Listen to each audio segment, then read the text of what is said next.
Raslazay hoan'ny malagasy rehetra zay maheno an'ity vazy ty mbola tonga saintsika fa me mamainy Olo malagasy masanojano ihany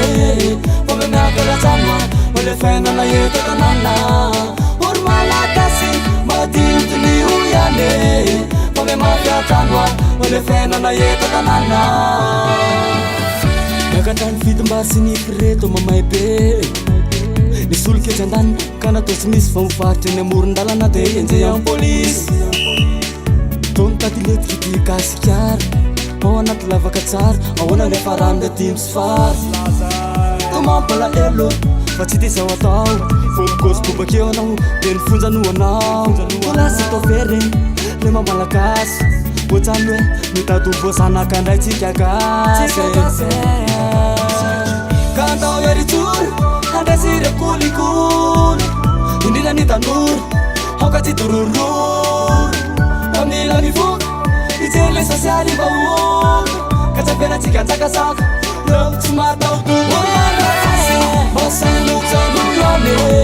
fa me miakaratsano ole fiainana eto tanàna Olo malagasy madinotiny ihany fa me mafiatrano ole fiainana eto tanàna Kalatsiny sara mandasaka an'ity vazy ty Satria c'est le démocratie Aoka tsy tapenam-bava batario am'le lalana mazava Fa sao dia iletika ka tsy ho tafavoaka itsony Misaly izay vahoaka nareo andeha hitsoaka Sao dia tsy rariny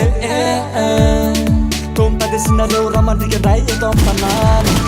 Efa manilamina tsara na dia mamay vao mahita kalohanina androany Miaty mozika fa tsy tatasika na hoe politika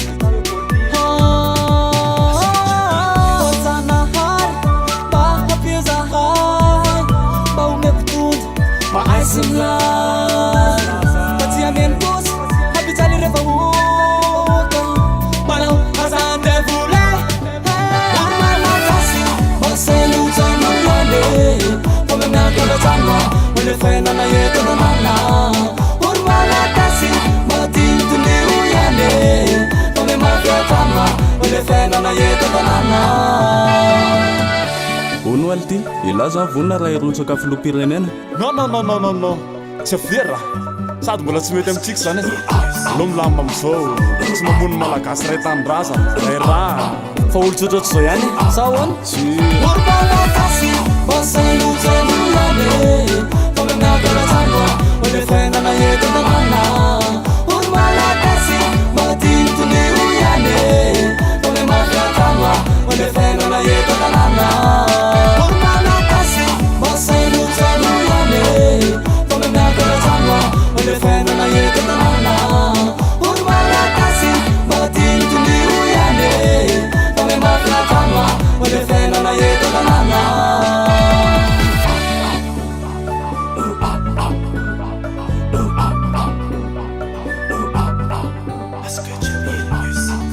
Raslazay